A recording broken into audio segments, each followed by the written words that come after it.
Wabarakatuh. Suara saya jelas ya? Oke. Jadi untuk eh, slide atau slide presentasi perkuliahan ya sudah saya share di kelas ya, sama silabusnya juga sudah lengkap di sana. Kalau silabusnya ya, tapi untuk materinya belum semua saya kirim ya. Silahkan bisa dibuka, dibaca-baca ya. Nanti kita hari ini masih melanjutkan untuk materi tentang sistem penggeraknya dan aktuator nanti.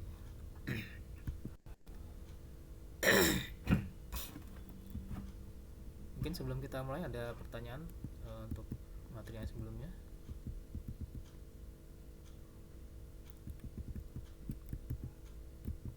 Belum, Pak. Belum, Pak.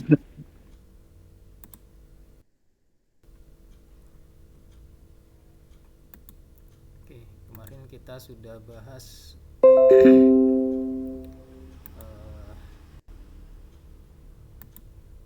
penggerak tentang yang untuk manipulator, kemudian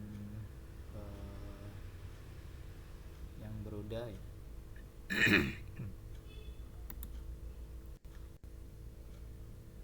Nah, selanjutnya kita lanjutkan untuk robot yang berkaki.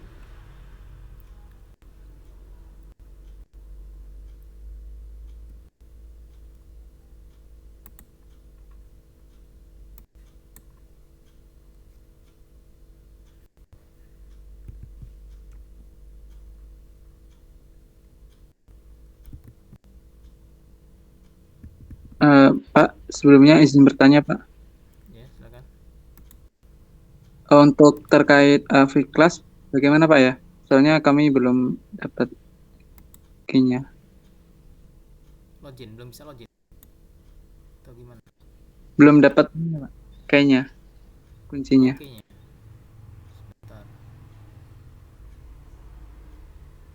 Kelas sama kayaknya, Pak.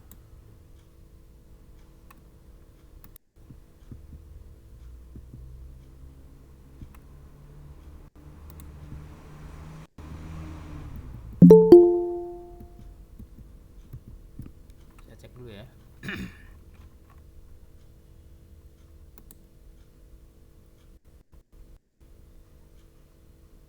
Sudah coba dibuka sekarang di kelas?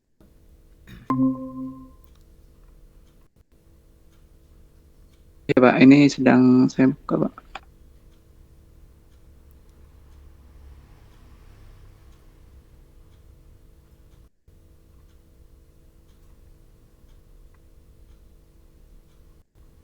Bentar, key-nya itu yang mana? Saya agak lupa ya. Jarang.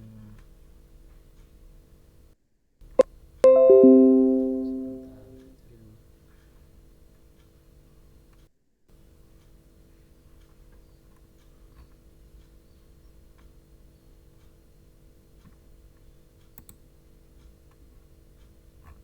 Oh, di roll ya. Edit.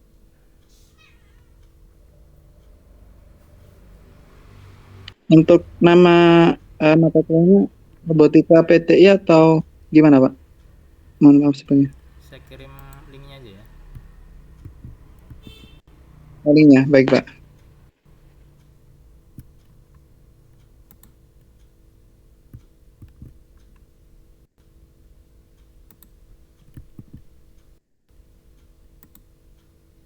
Langsung diklik aja, coba kebuka nggak itu?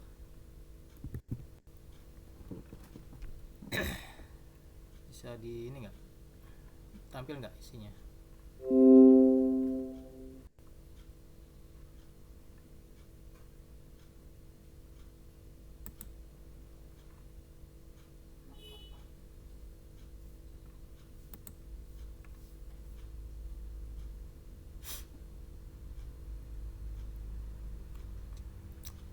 Kayaknya saya nggak buat key-nya ya.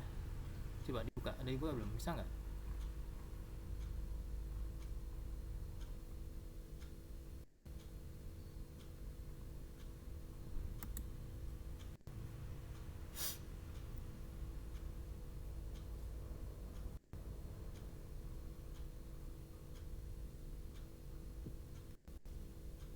Ini kalau di settingan banyak pilihannya, agak bingung, agak lupa soalnya jarang ini ya,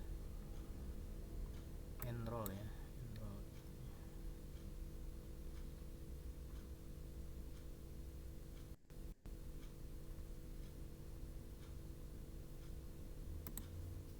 Sudah tampil belum? Saya klik ini.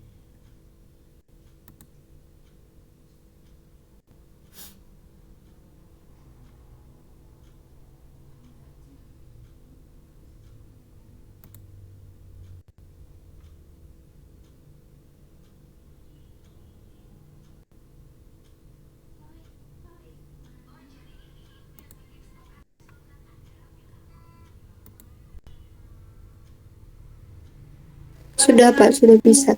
Sudah bisa ya? Bisa download ini ya, apa, slide-slide-nya ya?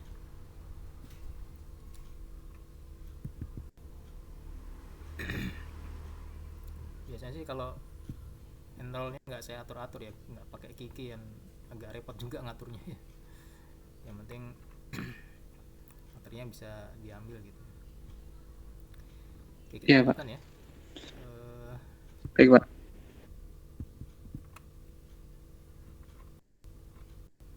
Oke, ini masih di locomotion, di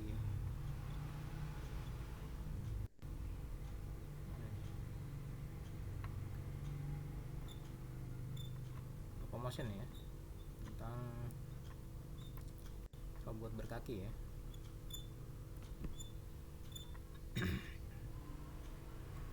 Nah, jadi tujuan dibuat robot berkaki, nah karena ya ada obstacle atau rintangan yang tidak bisa dilewati oleh robot beroda ya. Jadi obstacle kan macam-macam ya.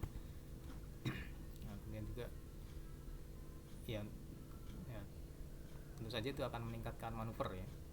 Kalau pakai roda kan gerakannya cenderung linear ya, kemudian di lebih ke apa, di bidang datar ya. Kalau tanjakan mungkin akan agak berat ya, apalagi kalau dia vertikal ya.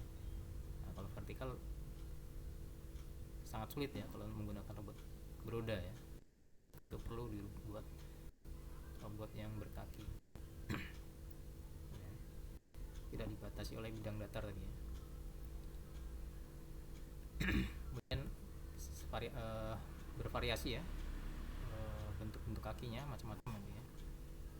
Ya, prinsipnya meniru pergerakan makhluk hidup ya. Nah, tentunya ya pasti ada perbedaan ya antara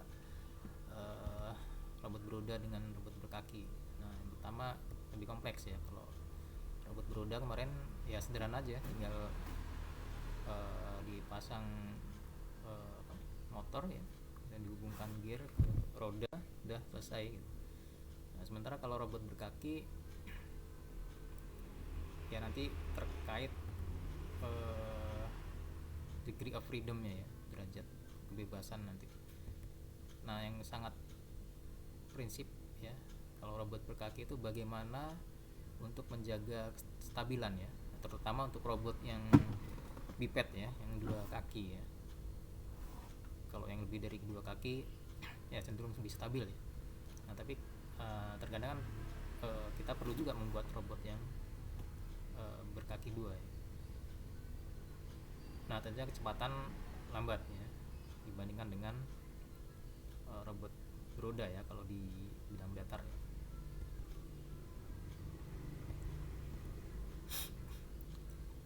Nah, tadi ya permasalahan nanti yang ditemui pada robot berkaki ya, saat berjalan berpindah dari satu titik ke titik berikutnya ya.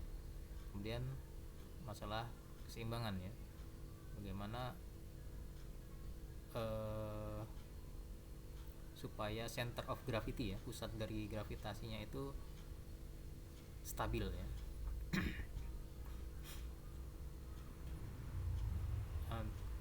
Nah, kita bisa kelompokkan ya, klasifikasi robot berjalan itu atau robot berkaki ya.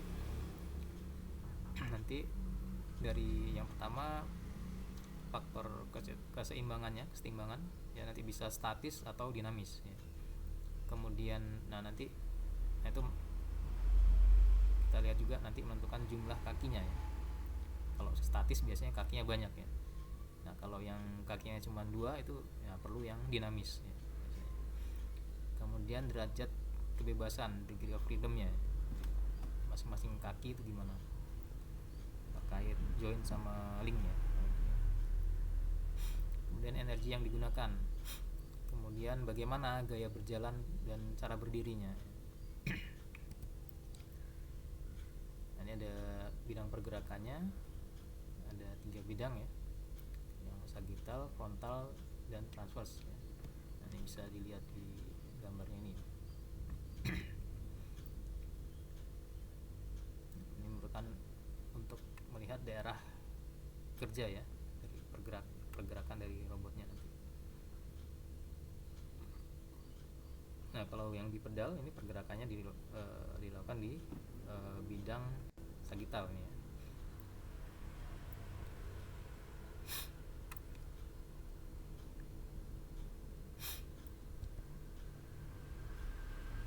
Ini beberapa istilah yang berkaitan dengan robot berkaki ya.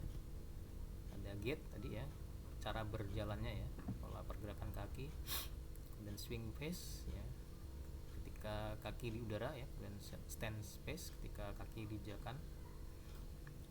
Kemudian extent of support ya, atau double support pace ya, ini ketika kedua kaki dijakan.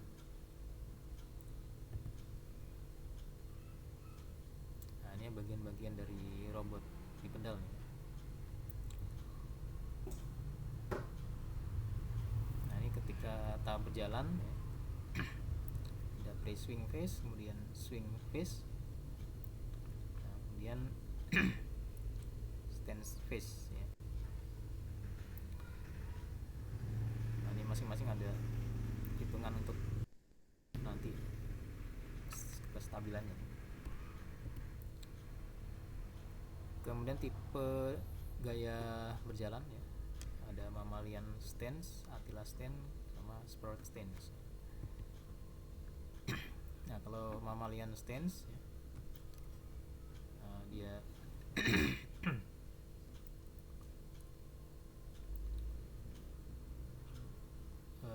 pada bidang vertikalnya ya, atau sagittal ya, sagittal plane. Ini paralel terhadap sumbu longitudinal badan. Nah, ini bodinya, badannya. Nah, ini sumbu vertikal ya, paralel terhadap sumbu longitudinal bodinya. Nah, kemudian kalau Attila stance, nah dia pada frontal plane ya, bekerja pada frontal plane, tegak lurus ya terhadap body ya. Kalau yang sagittal tadi, yang mammalian itu paralel ya. Kalau yang Attila dia gerakannya di sini ya, frontal plane, di frontal plane. Nah, kemudian yang sprawled stance ya, nah, ini biasanya contohnya serangga atau reptil ya.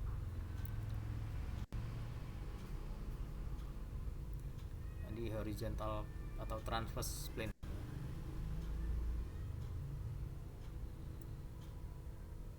Nah, jalannya datar nih ya, sehingga bisa meningkatkan stabilitasnya.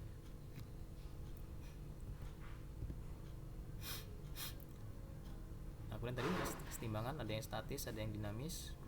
Kalau statis, efek stabilitas inersianya diabaikan, kemudian tidak ada umpan balik posisi seimbang ya, jadi tidak memerlukan umpan balik. Nah, kalau dinamis, nah ini dia efek stabilitas inersianya ini menjadi dominan perlu diperhatikan ya. Nah kemudian dia namanya sistem dinamis ya, perlu umpan baliknya. Umpan balik itu nilai nilai dari posisi keseimbangan yang sebelumnya itu nanti jadi inputnya, jadi masukan untuk proses keseimbangan berikutnya gitu. Nanti nilai yang sebelumnya nanti jadi input untuk perhitungan yang baru gitu ya. Supaya nanti menjaga keseimbangan berikutnya, posisi berikutnya gitu.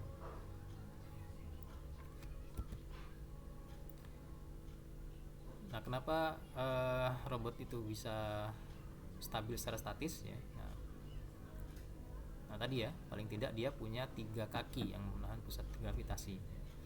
Bisa aja 1 kaki ya, tapi untuk telapak kakinya itu besar gitu ya. Jadi bisa menopang badannya ya. Bisa 1 kaki, tapi telapaknya besar ya. Atau kalau telapaknya kecil dia 3 kaki. Kemudian gaya berjalan statis, ada yang alternating tripod gait. Nah, pergerakan dibagi 2 set, masing-masing bergerak secara bergantian ya. Atau ada yang wave gait, satu persatu dia. Kita lihat contohnya ya. Nah, ini yang alternating. Nah, jadi dibagi 2 kelompok, merah sama hijau ya. Jadi ada ini hexapodnya 6 kaki, ada 6 kaki, dibagi 2 kelompok pergerakan ya. Yang maksudnya nanti yang satu diangkat, satu apa tadi stand sama posisinya tadi.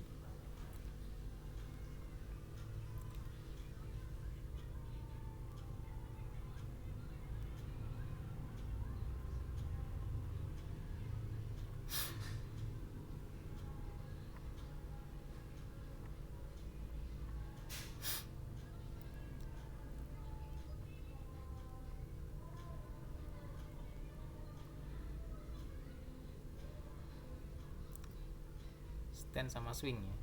Nah, fase stand sama swing ketika di udara, stand ketika menjejak ya. Jadi dibagi 2 pergerakan kakinya ya. Nah, ketika misalkan yang merah itu pada posisi swing gitu ya, maka yang hijau stance. Dan sebaliknya ya, kalau yang hijau ini stance ya, yang hijau, yang merah stance, yang hijau swing ya. Nah, jadi kesetimbangannya dijaga oleh 3 titik ini ya, 3 hijau yang ini sama ini, atau yang merah ini sama ini gitu ya. Nah, ada tipe yang kedua tadi wave gate ya. Cara menjaga keseimbangan dengan wave gate ya. Jadi pergerakannya satu persatu ya. Ya, tentunya akan lebih lambat dari yang tadi ya, yang alternating tadi ya. Kalau ini kan dia nah, kalau Anda mungkin berbaris ya, kalau Anda pernah ikut latihan baris berbaris ini kan suka ada aba-aba ya, kiri kanan kiri kanan kiri kanan gitu ya. Nah, ini mungkin bisa jadi aba-abanya merah hijau merah hijau merah hijau gitu ya. Nah, sementara kalau yang wave gate ya dia satu-satu ya. Nah, ini urutannya ada 6 kaki hexapod ya. Ya satu maju, yang lain jaga keseimbangan ya. 1 2 3 gitu ya. 1 2 3, nah, kemudian 4 5 6 gitu ya. Maju 1 2, nah seterusnya gitu ya. Ya bisa ditingkatkan, kalau mau meningkatkan kecepatan ya harus cepat, ini gerakannya dipercepat ini ya. Jadi antara dari swing 1 ke 2 ke 3 dan seterusnya itu dipercepat ini. Nah, tapi tentunya ya masih kalah cepat dengan ini ya. pengaturan kecepatannya sama.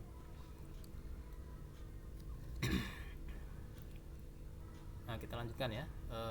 Untuk aktuator ya. Untuk aktuator ada 3 tipe nih ya.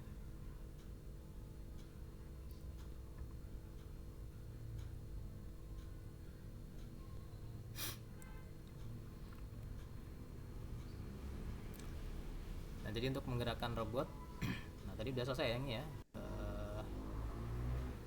Untuk yang berkaki ya.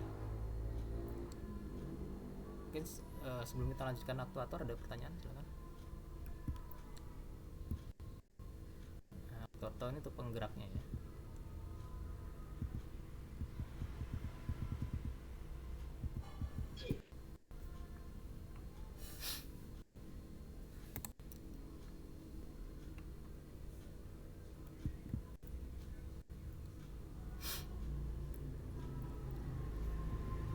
Nah, jadi untuk menggerakkan robot tadi apakah tadi mau dia berupa manipulator ya, yang statis, robot statis, atau yang robot mobile yang beroda ataupun yang berkaki ya.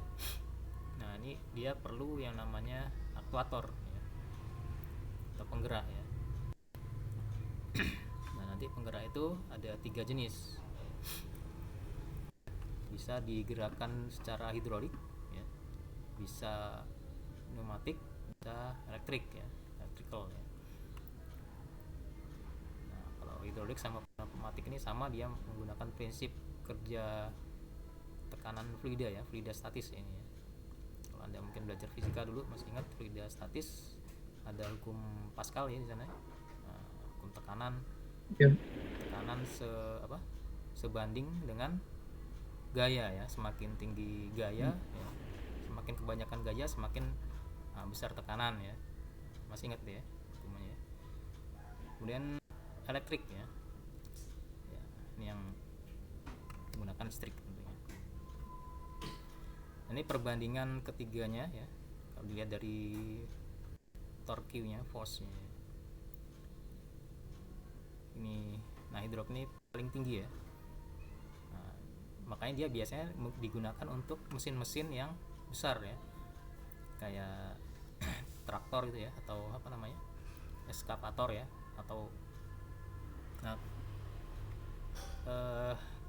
robot-robot yang ini ya. Kan ada robot yang di Jepang itu yang baru, apa namanya, yang baru dibuat itu, ini kan menggunakan hidrolik ini ya. Ini sangat besar ya, ini tekanannya ya, atau penggunaan torque-nya, pneumatik ini medium. Nah, ini tekanan udara ini ya. Kalau hidrolik ini menggunakan cairan, biasanya berupa minyak atau pelumas nih ya. Kalau pneumatik ini udara ya, tekanan udara. Nah, elektrik ini paling rendah nih. Nah, sebenarnya kalau kecepatan ya kebalikan ya, hidrolik ini lebih lambat ya, kalau yang lain lebih cepat. Nah, posisi dan susahnya tipe, nah, kita lihat satu-satu ya.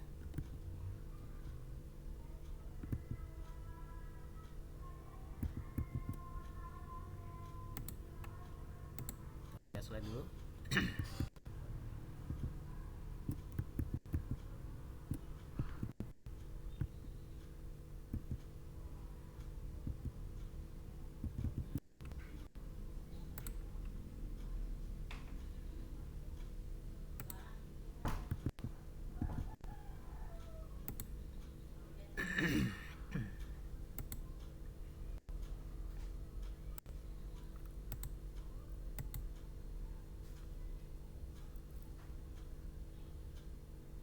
Jadi salah satu komponen yang paling utama ya dalam robot ya adalah aktuator. Jadi selain ada controller ya, yang otaknya controllernya ya, kemudian ada sensor ya. Nah, nanti belum kita bahas ya sensor ya. Nah, nanti juga perlu ada yang namanya aktuator ini ya, penggeraknya ya.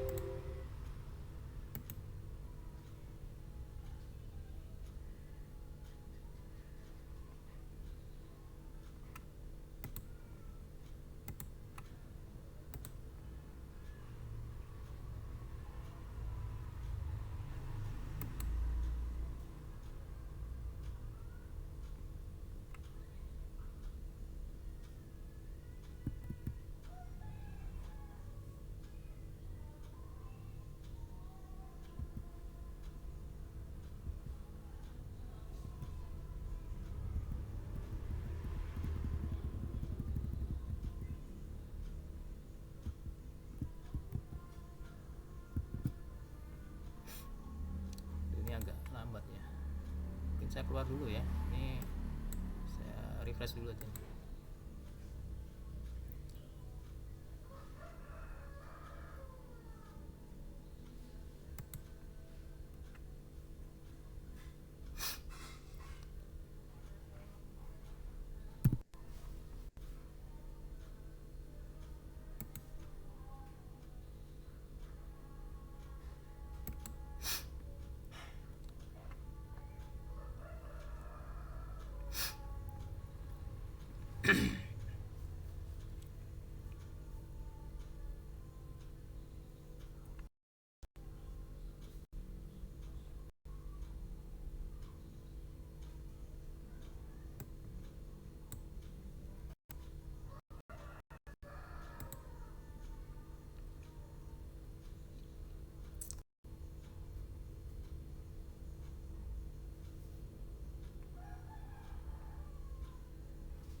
Baik, kita lanjutkan ya.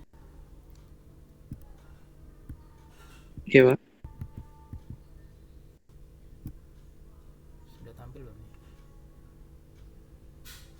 Sudah tampil ya? Slide-nya sudah tampil belum? Sudah, Pak. Sudah ya? Sudah, Pak. Nah, jadi ya aktuator ini prinsip merupakan sebuah ya, istilah penggerak ya. Istilah gampangnya adalah penggerak ya. Jadi dia mengubah energi.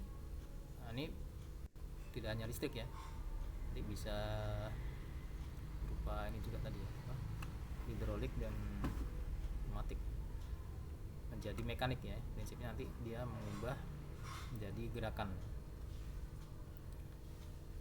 Fungsinya untuk menggerakkan robot ya, yang umumnya digunakan adalah motor DC ya, kebanyakan ya. Nah, tapi ada untuk keperluan tertentu juga biasanya digunakan juga yang aktuator jenis hidrolik dan pneumatik. Nah, ini untuk penggerakan robot supaya bisa bergerak atau berpindah ke atau posisi tertentu.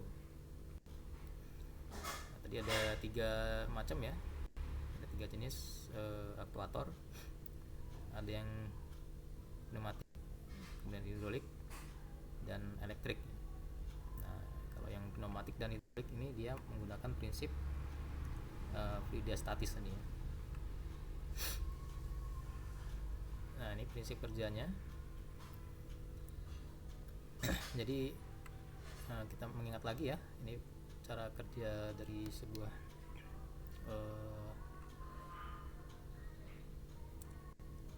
tekanan fluida ya. Jadi kalau jika ada tekanan eksternal ya dikenakan ke sejumlah fluidanya itu bisa gas, udara ya, ataupun cairan ya tadi ya. Nah, ini dalam sistem yang tertutup seperti ini ya, jadi tertutup ya. Maka tekanan tersebut akan dipindahkan atau diteruskan ya ke seluruh arah ya, semua bagian dari fluida ya. Tekanan dari sini akan ke segala arah, yang dari sini ya, segala arah. Nah, biasanya digunakan untuk apa namanya ini, dongkrak ya, dongkrak. Atau kalau Anda di bengkel mobil atau tempat cucian mobil biasanya ya ada semacam dongkrak ini apa namanya lupa.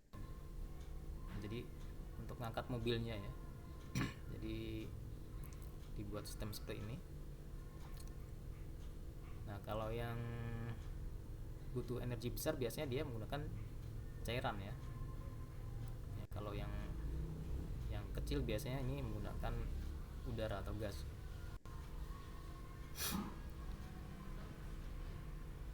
Nah, jadi tekanan keluar ya sama dengan tekanan masuk, atau P1 sama dengan P2.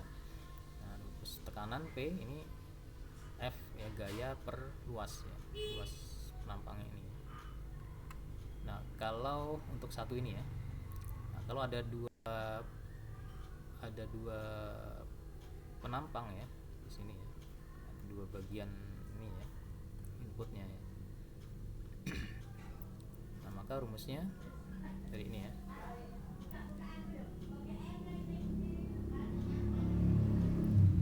Ini perbandingan dari antara P1 dengan P2. P1 dengan P2.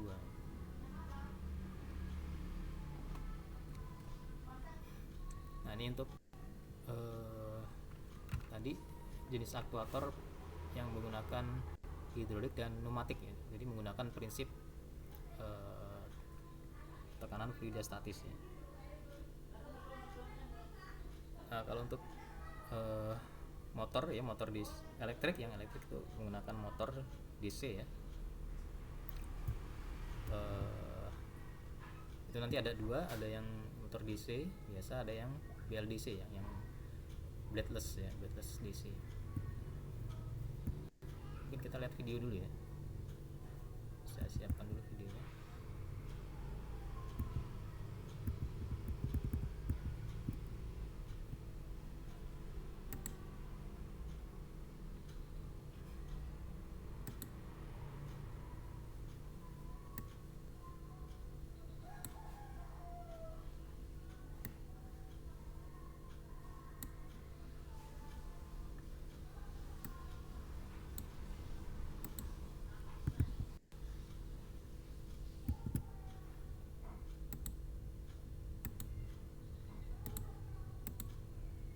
BLDC brushless ya, brushless DC.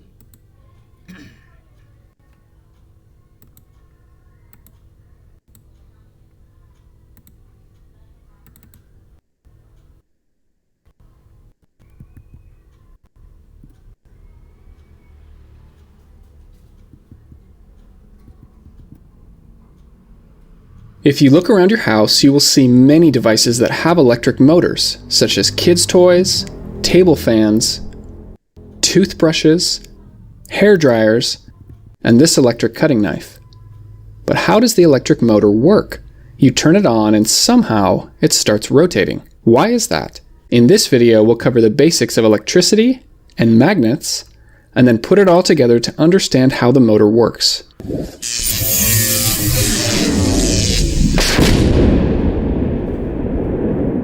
This video is sponsored by Brilliant. Let's start with something called a circuit. You have a battery, some wires, and a device that uses electricity such as a light bulb. Electricity flows through the circuit. But as soon as there is a break in the wire, the electricity stops flowing and the light bulb goes off. The path must be complete for the circuit to work.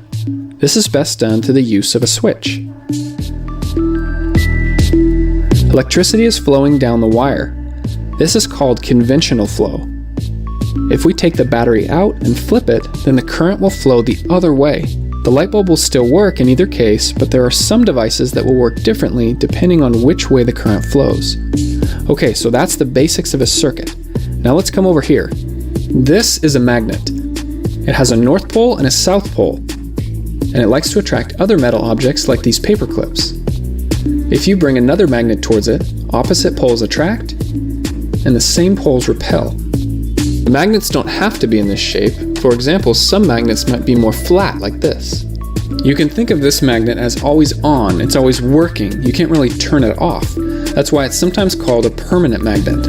It's made up of many smaller magnetic domains that are lined up in the same direction. But later I'll show you a type of magnet where this is not always the case. Let's take one of our permanent magnets and drill a hole in the center and put it on something that will allow it to spin. Now bring another magnet towards it.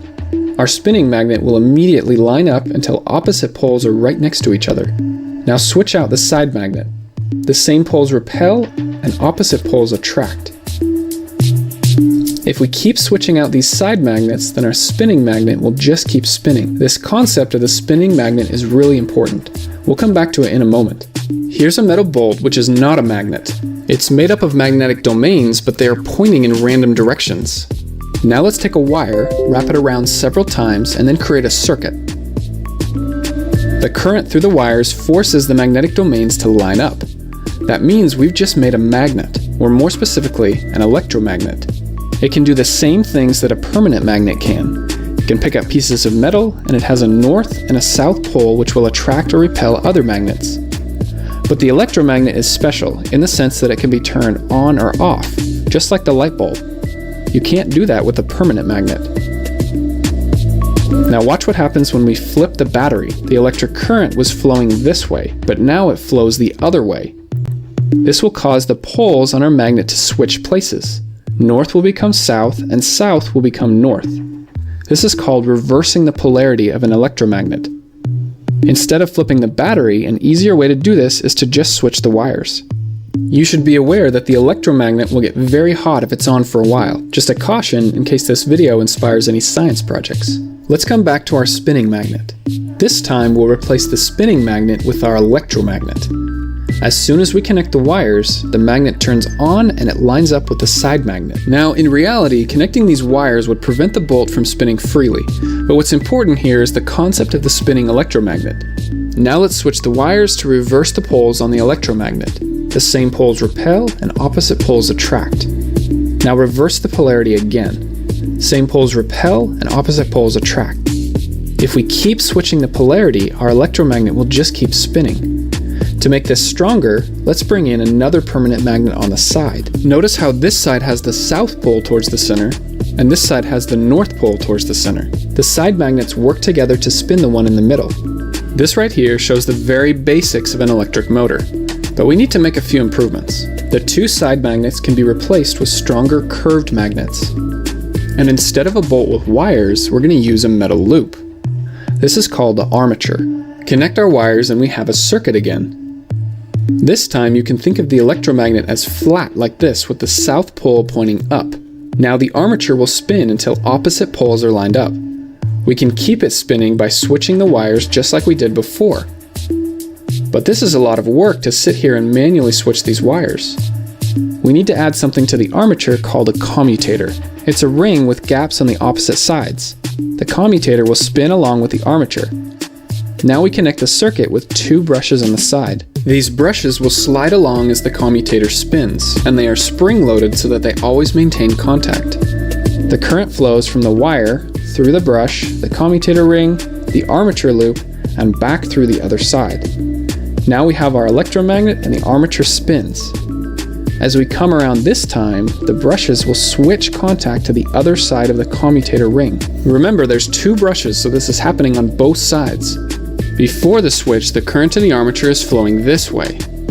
After the brushes switch sides, current will flow the other way.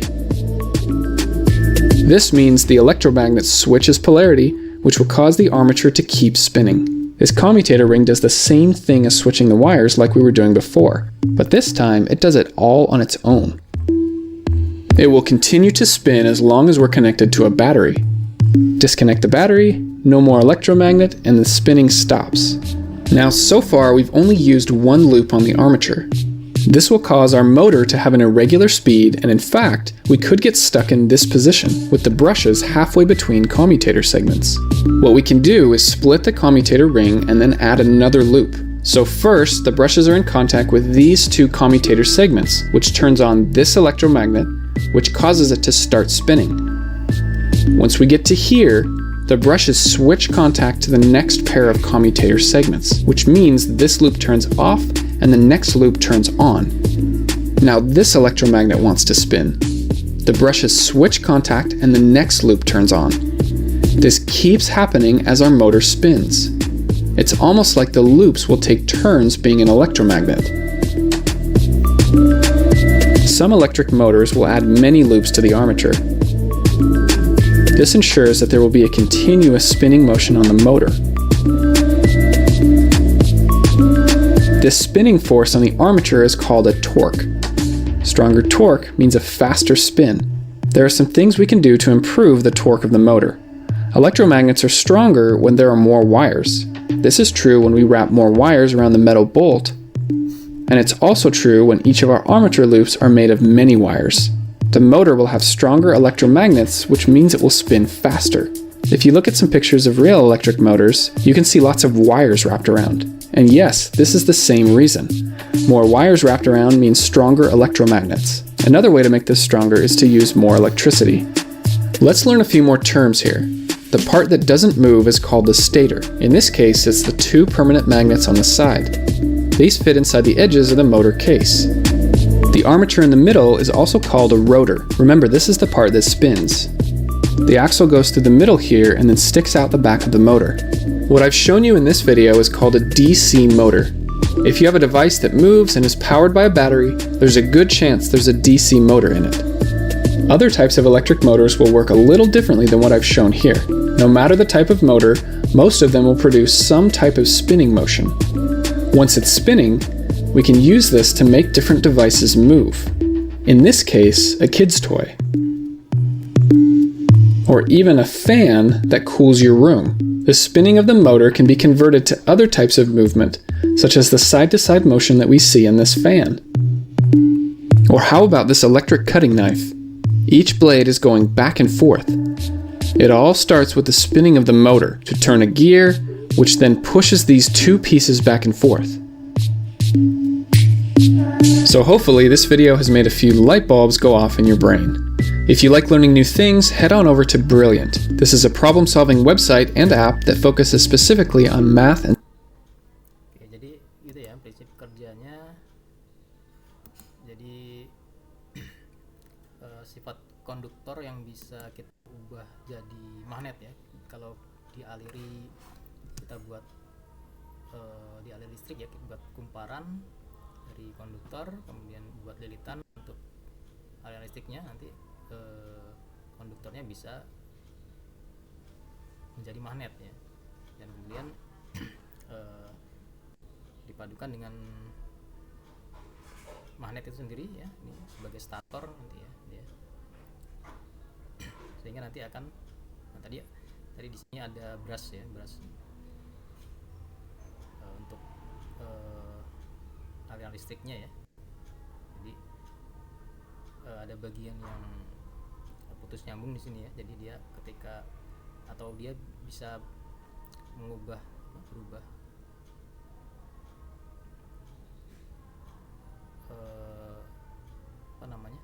kutub listriknya ya, jadi dia akan terus berputar gitu ya di sini. Nah ini kalau yang tipe brush ya, kalau motor DC umumnya dia pakai brush. Nah ada satu lagi tipe motor listrik yang tanpa brush atau brushless. In order to make the operation more reliable, more efficient, and less noisy, the recent trend has been to use brushless DC motors. They are also lighter compared to brushed motors with the same power output. The brushes in conventional DC motors wear out over the time and may cause sparking. Thus, the brushed DC motor should never be used for operations that demand long life and reliability. Let's see how a brushless DC motor works. The rotor of a BLDC motor is a permanent magnet. The stator has a coil arrangement as shown.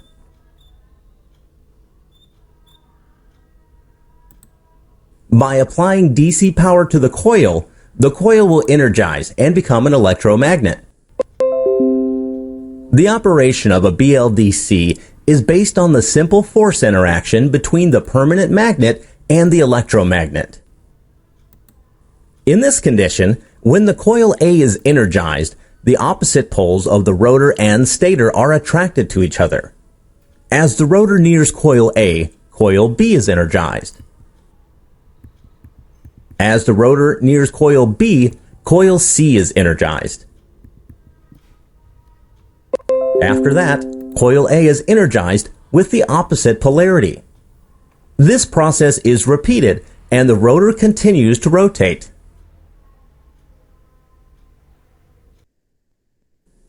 A humorous analogy to help remember it is to think of the BLDC operation like the story of the donkey and the carrot, where the donkey tries hard to reach the carrot, but the carrot keeps moving out of reach.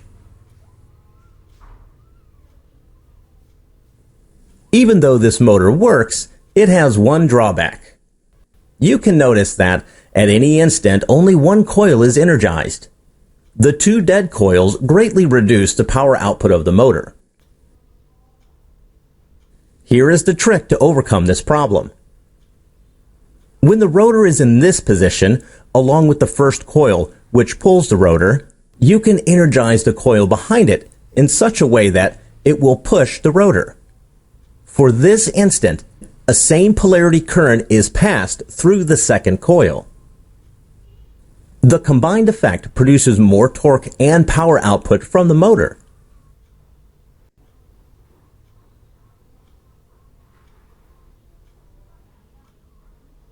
The combined force also makes sure that a BLDC has a beautiful constant torque nature.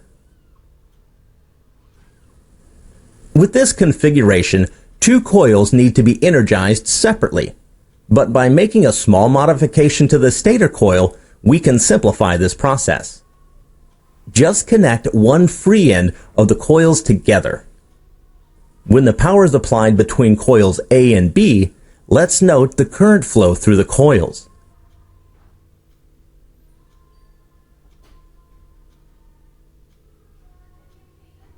It's just like the separately energized state.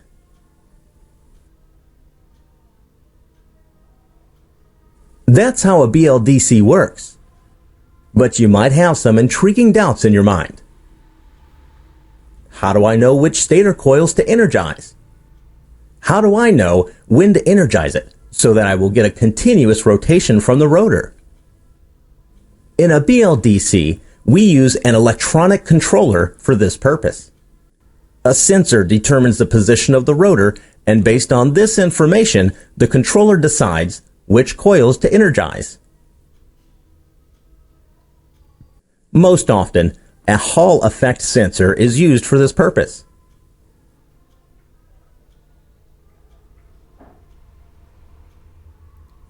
The BLDC design we have discussed so far is known as the Outrunner type. In-runner BLDC design is also available in the market. We hope you had a nice introduction on the working of BLDC motors. Thank you. Oke, ya jadi itu ya untuk yang brushless ya, sedikit diubah desainnya ya. Kalau tadi statornya itu di luar ya, ini kebalikannya ya. Jadi motornya di dalam ya tadi yang motor DC ya. Kalau ini kebalikannya, rotornya di luar ya. Desainnya seperti itu. Jadi dengan desain seperti ini ya, dia nanti yang terutama akan lebih mengurangi dari noise-nya ya, atau draw ya. Oke, mungkin untuk hari ini sampai di sini dulu ya. Nanti kita lanjutkan lagi, masih terkait tentang aktuator, belum selesai ya pembahasannya. Mungkin sebelum saya tutup ada pertanyaan, silakan.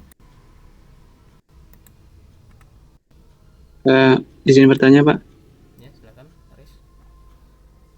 Untuk terkait praktek robotika seperti tadi, untuk softwarenya itu tadi apa, Pak ya? Nah, Terkait apa?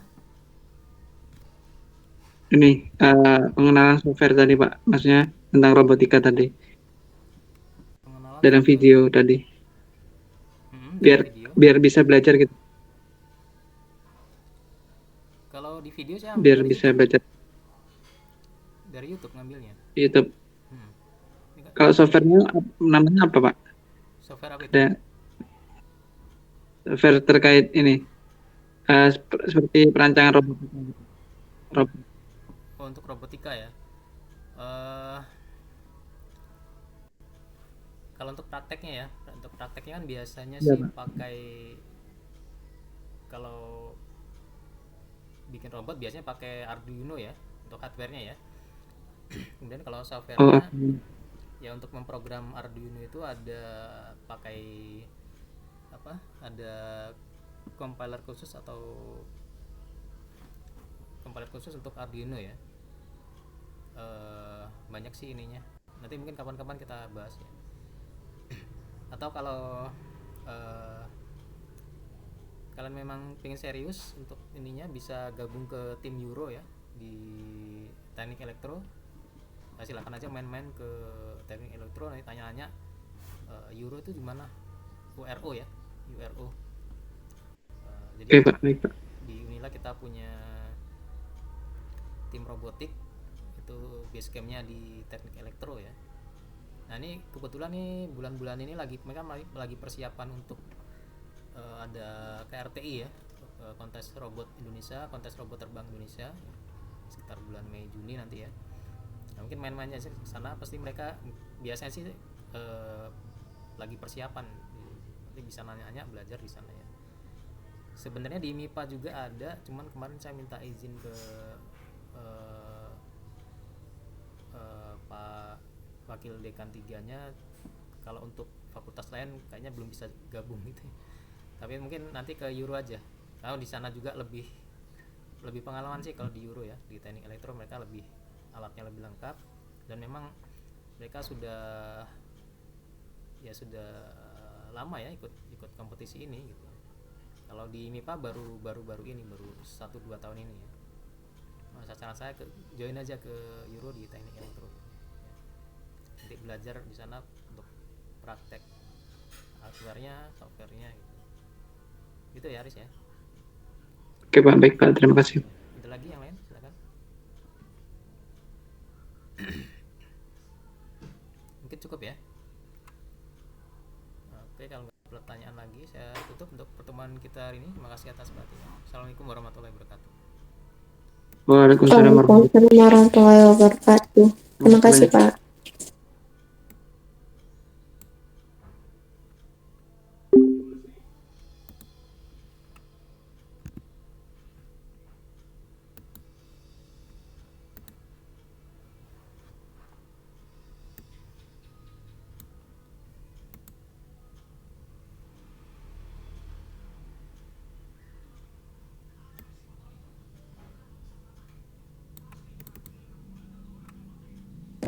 Finally, a toy not only for children.